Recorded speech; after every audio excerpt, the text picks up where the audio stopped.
Good afternoon and welcome to the Reporter Show. Hyde United, a Tameside sole representatives, left in this season's FA Cup, and we're at Ewan Fields to preview their trip to Boston Town, where they'll be hoping to make it to the fourth qualifying round. We'll also be bringing you the reaction from Richie Wellens' first game in charge of Oldham, and reviewing and previewing all our local teams' fixtures.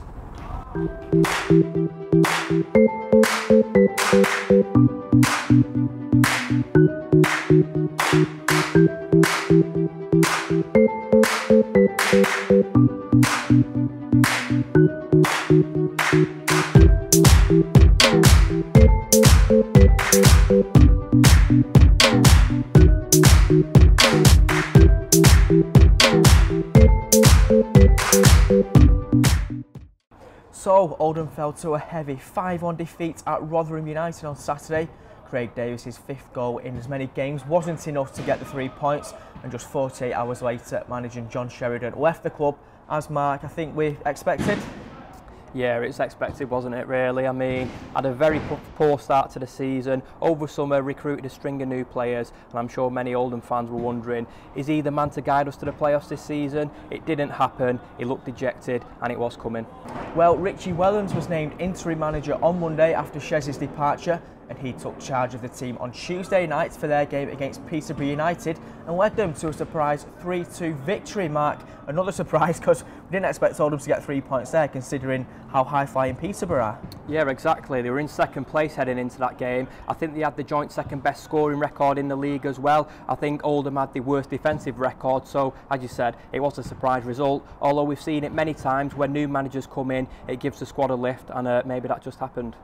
Well, I was at Richie's first press conference on Thursday morning, and this is what he had to say about his first win in charge. So obviously Tuesday, first game in management. How did you find the experience, having had a day to sort of look back on it? Did it sort of match your expectations, what you thought it'd be? Yeah, it was exciting. The adrenaline was obviously flowing, but it's also so nerve-wracking, so draining. That's my experience of it. It was so exciting, so draining, but the rewards, if you get the result, you know, it feels brilliant. It's probably better than playing when you actually finish the game.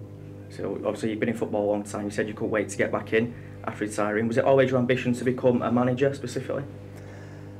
Yeah, when you finish playing, you obviously don't. You need to go through a process. You need to build up, do your coaching and what have you before you go into management. So my long-term ambition is obviously to be a manager. It's just you've got to go through the steps what you need to take to become that in the future. And you said you watched the game back yesterday. What pleased you most about the performance? The confidence in passing the ball, the reaction when they lost the ball to press the ball high up. Our first goal came from their goal kick. It gets played into midfield and we press the ball and we hunt it down.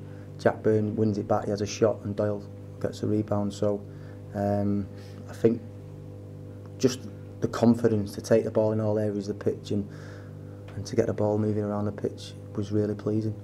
So obviously mixed week for the club, losing Shez on Monday, winning on Tuesday. What's the mood like within the squad?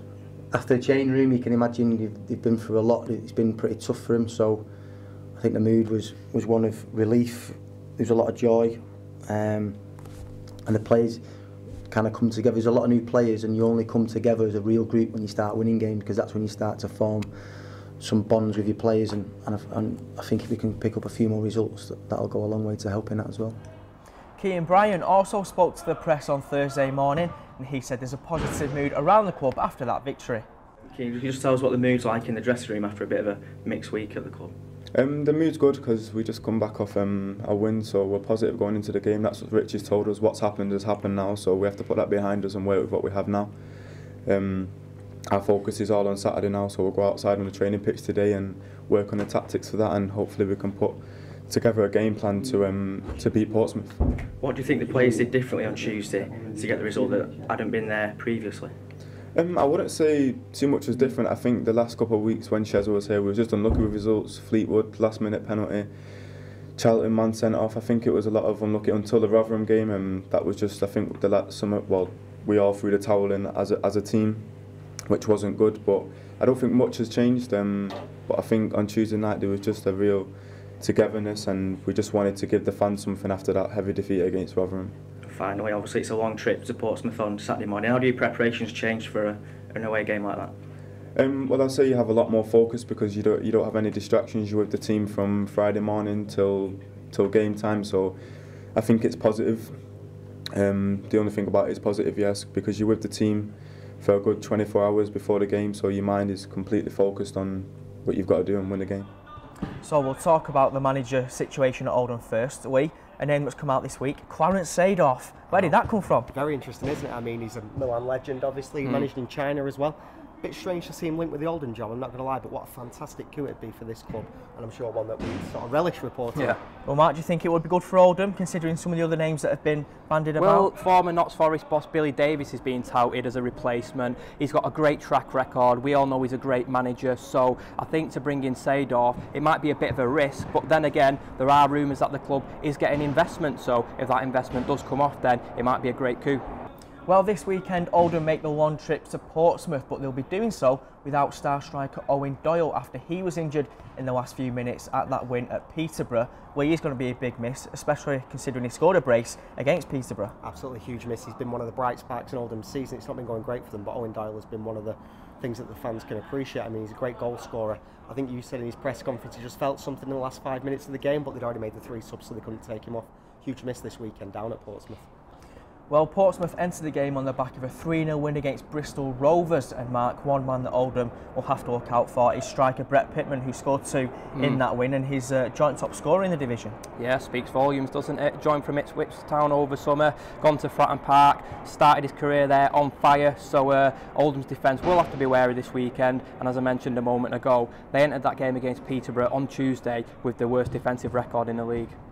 In other Oldham Athletic news, their game at home to Bury on Saturday, October the 7th, has been postponed due to international call-ups, but they are in action that next Tuesday against Crewe in the Checkatrade Trophy. We'll move to the National League North now, where Curzon Ashton picked up a fantastic 2-all draw at Brackley Town, thanks to Joe Guest's last-minute equaliser. Mark, fantastic result for the Nash. Yeah, brilliant result. Brackley unbeaten at St James's Park this season, and for Curzon to claim a last-minute equaliser, especially considering they went down to 10 men after Niall Cummins had been sent off. Fantastic result. In other news, at the Tameside Stadium, Curzon have been handing out thousands of free tickets to local school children this week. It's to coincide with Non-League Day, which takes place on Saturday, October the 7th. Curzon take on Harrogate Town at the Tameside Stadium, and CEO Natalie Atkinson said she can't wait. So Natalie, you're holding Non-League Day here at the Tameside Stadium. You're taking on Harrogate Town, and I believe you've been handing out free tickets to local schools in the area. Can you tell us about that? Yeah, so this year for Non-League Day we have themed it around education, children and young people. So this week we delivered over 5,000 free tickets and a half price accompanying adult ticket with that child through our partner Active Tameside to primary schools, and then we delivered free tickets to every single secondary school within Tameside. So I hope to get a big crowd. We want young people to come to the club, and once they're here they have a great time, and obviously they come back again. Obviously you went to Ravensfield Primary School, I think, on Tuesday morning to hand out the free tickets. What was the reception like there? Fantastic. Ravensfield are a partner of ours anyway, and we have a coaching programme within the school. So goalkeeper Cameron Mason came along and had a picture with the children. Children were delighted. Really good feedback from the head teacher there, Bev. And we hope to see lots of children from that school in particular at the day. And you touched up on the coaching programmes going on at the moment. Can you elaborate on that for us? How many schools are you going to, and what kind of coaching are they receiving? Yeah, well, when I started here at Curzon Ashton, initially we started to talk about having a coaching in schools community programme, but we developed a partnership with Active Tameside. So through Active Tameside we're able to push out our tickets, we're able to push out our message about our junior section, any coaches that want to become coaches, we have that opportunity here at the club. So rather than setting up a football in the community programme, we work through our partner Active Tameside. So Non-League Day, sure to be a great day at the Tameside Stadium. It's a great initiative that Curzon have done there. I mean, yeah, it's vital. This is the way you get sort of kids into supporting your local teams. I mean, Curzon Ashton probably have an average crowd of what? 250, 300? Exactly. So, and they're, I think it's fair to say the majority of them are sort of middle-aged to the older generation. It's important to get kids interested. I mean, the only football some of these kids probably see is on TV and during the Champions League. If you can get them down to the Tameside Stadium, which is a fantastic ground, and provide other things for them and get them hooked from that early age, you've got a fan base for life there. I mean, just to add to that, I know that Stalybridge Celtic community officer, Mike Smith, he's doing the same work as Natalie over at Bowerfold, going out into the schools, trying to get kids to the games, making sure that it's not just a TV thing for them. Well, next Monday, Curzon entertained Droylsden at the Tameside Stadium in the Manchester Premier Cup first round. Lee, this is always a competition that throws up a few local derbies, and this should be a good test for Droylsden. Yeah, I'm excited by this one because obviously a division does separate them, but Droylsden are on a pretty good run. They've got a great team, and Curzon are maybe struggling in that division above, so I think it could be a test. The only problem for me is it remains to be seen what sort of sides they put out. If they both put full-side squads out, I think it'll be fantastic. So we'll move into the Evo Stick Premier Division now and talk about Ashton United, who picked up a fantastic 3 points on Saturday with a 3-2 win at Nantwich Town thanks to Matt Chadwick's brace and a goal from Mark Lees. Mark, a great victory for the Robins, and did you expect that to happen? Looking at it on paper, I did, because Nantwich, they enjoyed last season, they reached the playoffs, didn't get promoted though. This season they've been a bit shaky, currently in mid-table, so I was expecting Ashton to take momentum from the previous few victories into that game. They made it 3 consecutive victories, fantastic. Unfortunately, on Tuesday, the Robins couldn't make it 4 consecutive victories as they fell 1-0 to Workington Town, a bit of a bogey team for them. It's a disappointing result, but they should bounce back against Hednesford this weekend.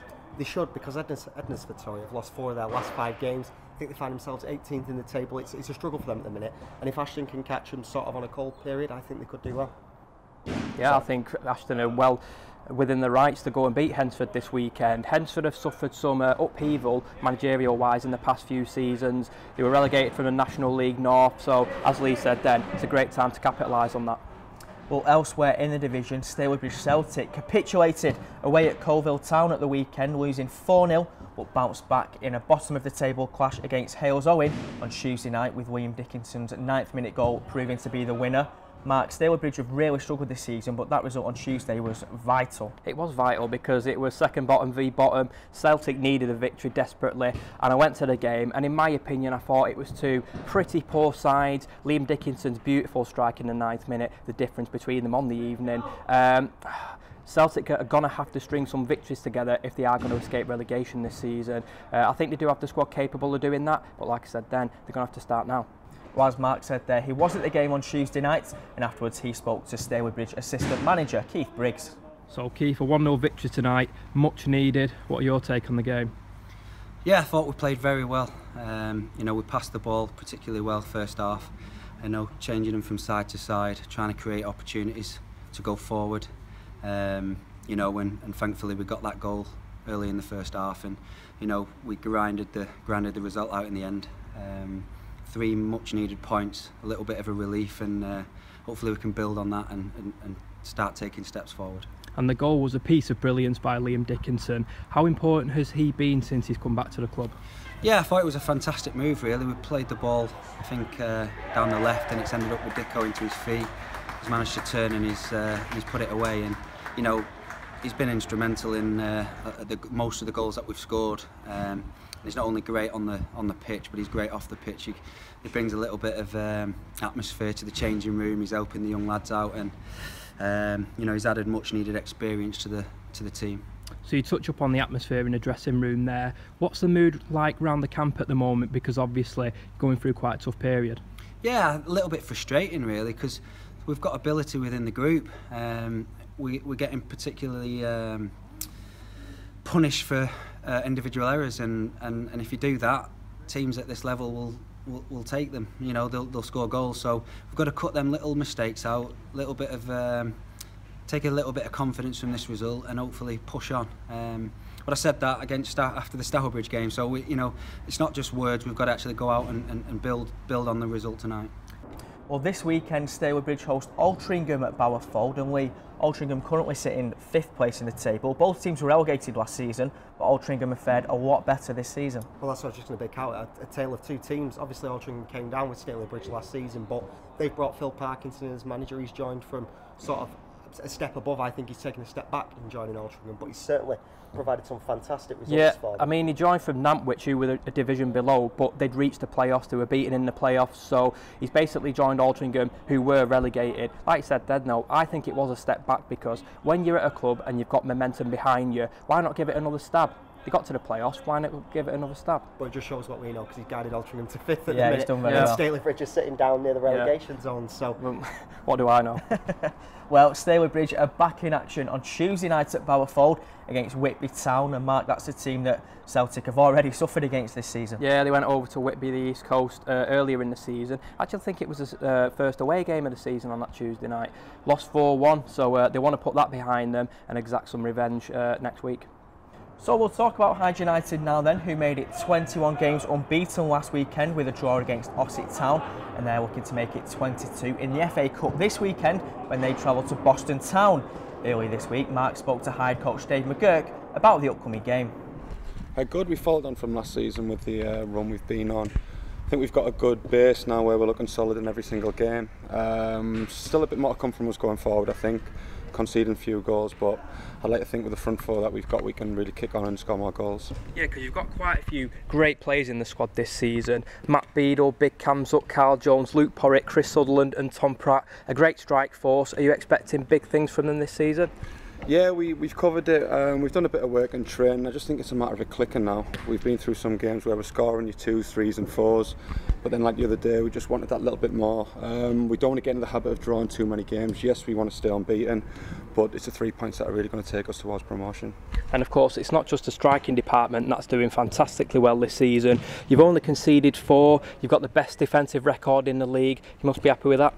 Yeah, it's something we take pride in because we spent a lot of pre-season putting that base together and the structure. I think there's a real identity of the team now where we do look solid within every single game, and we are difficult to beat. The defenders need to contribute more at the other end now, scoring goals, but in terms of keeping clean sheets, it does start from the front, so credit to the forward players because they are working hard. But yeah, we've got a good structure in place and we are happy with it.